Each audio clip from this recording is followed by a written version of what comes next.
فعاش القلب إخلاصا وصرت تحوم كالطير تحلق في ثقافات وتنهل من ربى الخير. الذين آمنوا وتطمئن قلوبهم بذكر الله ألا بذكر الله تطمئن القلوب. Assalamu alaikum wa rahmatullahi wa barakatuh. Bismillahir Rahmanir Rahim. Alhamdulillah wa salatu wa salamu ala Rasulillah wa ala alihi wa ashabihi ajma'in. My brothers and sisters, many times we are given a task to do and we become worried about how we are going to fulfill the task, whether it is at home or at work or elsewhere. Something that is on our shoulders and we wonder, how is this going to happen? So Allah subhanahu wa ta'ala teaches us how to calm ourselves down, how to relax, how to be content while you are fulfilling this beautiful task. And what is this? If you look at Surah Taha, Allah subhanahu wa ta'ala talks about a huge burden that He placed on the shoulders of Musa alayhi salatu wassalam. And Allah subhanahu wa ta'ala says between verses 25 and 28 of the same surah, قال رب اشرح لي صدري ويسر لي أمري واحلل عقدة من لساني يفقه قولي. Amazing verses. He said, "O my Rabb, اشرح لي صدري, make clear for me my chest," which means make it easy for me, make me strong, strengthen me. اشرح لي صدري ويسر لي أمري, make easy this task for me, my task, make it easy for me. وَاحْلُلْ عُقْدَةً مِّن لِسَانِي يَفْقَهُ قَوْلِي, and untie the knot on my tongue so that they understand what I am saying. He made this dua. We are taught we can repeat the same dua whenever we are tasked to do something.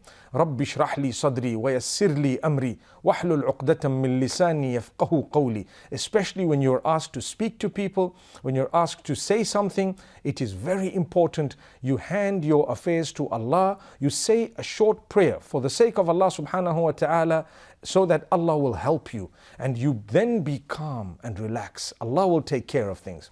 So Musa alayhi salatu wasalam was granted the dua. He was very calm, very relaxed. He was able to face the Pharaoh and ultimately succeed. May Allah subhanahu wa ta'ala grant us success. That's a very, very beautiful lesson. We have another lesson also to learn from Surah Taha regarding contentment.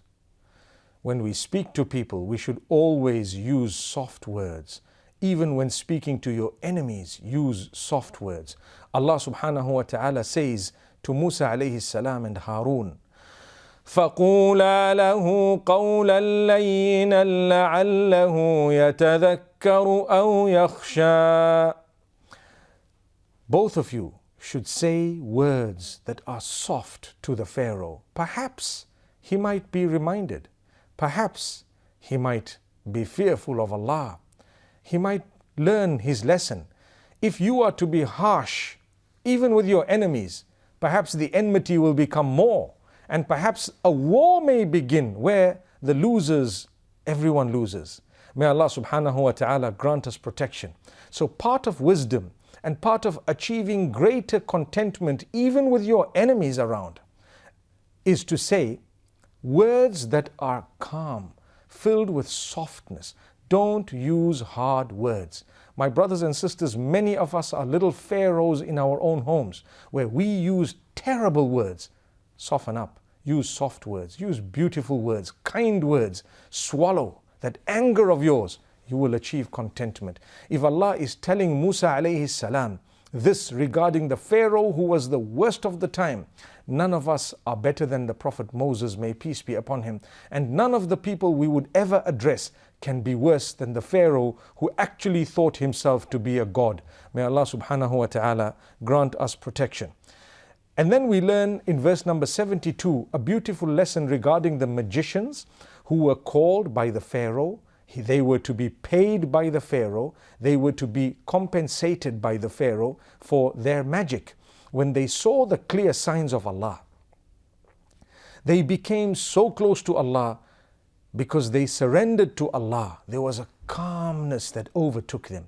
When you surrender to Allah, there will be a calmness that will overtake you. The Pharaoh immediately threatened them by telling them, I will kill you, I will execute you, I will punish you, I will torture you. You know what they told him? Listen to this verse. Verse number 72 of the surah.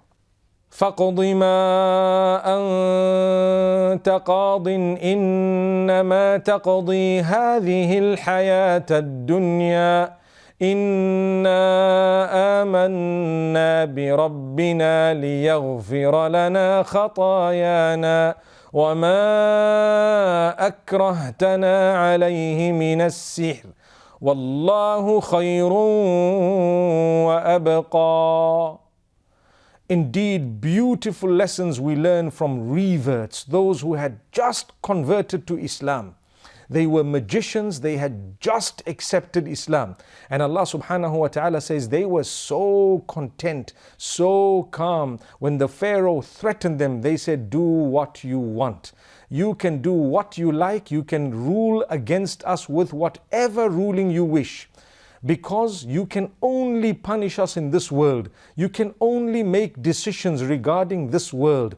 Thereafter, we're going to go to Allah. And we expect the forgiveness of Allah, the mercy of Allah. We have believed in Allah subhanahu wa ta'ala so that He can forgive our sins. He will definitely forgive our sins. And He will forgive what you have forced us to do. And then they said, you know, whoever gets to Allah calm with belief, they will definitely be granted paradise. May Allah subhanahu wa ta'ala grant us a deep understanding. These people prostrated for the sake of Allah just once.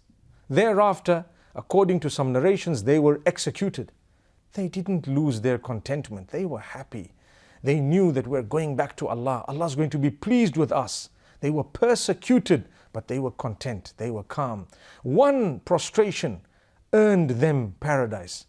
How many prostrations have we engaged in? May Allah accept from us whatever we've done for His sake. Ameen. So my brothers and sisters, we move on to more of Surah Taha, where Allah subhanahu wa ta'ala speaks of how forgiving He is. He says in verse number 82, وَإِنِّي لَغَفَّارٌ لِمَنْ تَابَ وَآمَنَ وَعَمِلَ صَالِحًا ثُمَّ اهْتَدَى. Indeed, I am the most forgiving to those who seek forgiveness and then believe and then do good deeds. They've changed their lives. Allah says, for them, I will continue to forgive such people. May Allah subhanahu wa ta'ala continue to forgive us. The major sins, yes, and the minor sins as well. May Allah help us to change our lives. Allah subhanahu wa ta'ala speaks also at the end of that surah, verse number 132, about the importance of encouraging your family to fulfill the 5 daily prayers, to fulfill salah. Not only is it an obligation upon you to fulfill the salah, but it's an obligation upon you to encourage your family members to do the same. Many people lose out. They leave their children. They don't encourage them. Yes, when a child is very little, we don't say a word. They should be following by example. And they should be looking at us and wanting to do what we do. Even if they're 1, 2, 3, 4, 5 years old, we haven't yet said anything to them. When they get to 7, we can encourage them in a beautiful way with words. By that time, they will already have been following us anyway. Before the age of 7, they should have just followed. We didn't tell them anything. The telling only starts at the age of 7. And subhanallah, use beautiful words. If you were doing it happily every day, they will follow you.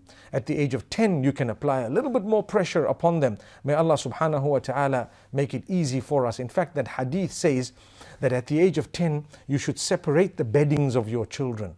That's a very, very interesting hadith, where at the age of 10, you separate the beddings of your children.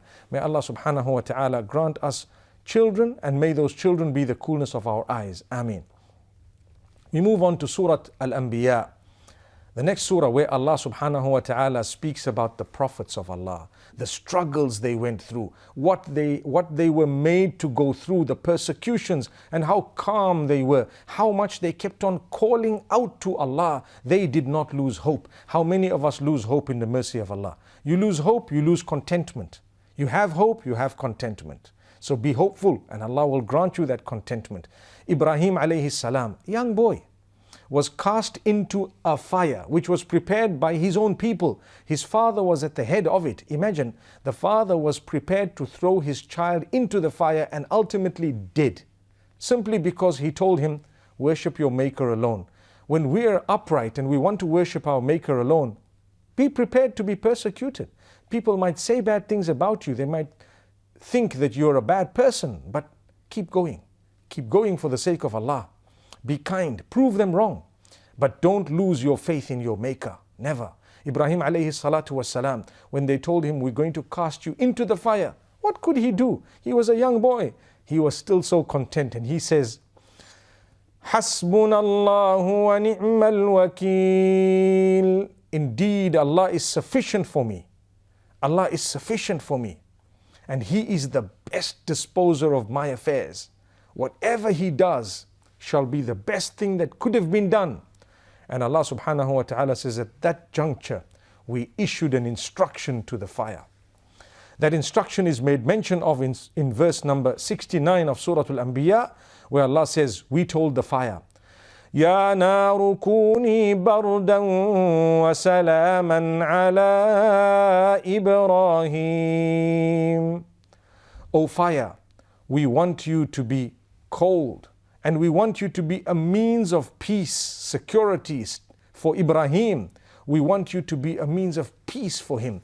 So as he was thrown into the fire, he was chained, he was tied. And guess what happened? The fire became cold. That was the dua. He was content. And the chains, the ropes that he was tied with, they had burnt in a way that he was now free. So after having tied him, he became free. What was supposed to be burnt was actually burnt. What was not supposed to be burnt, nothing touched Ibrahim alayhi salam. No harm, not at all. So this is Allah and the miracles that He shows us.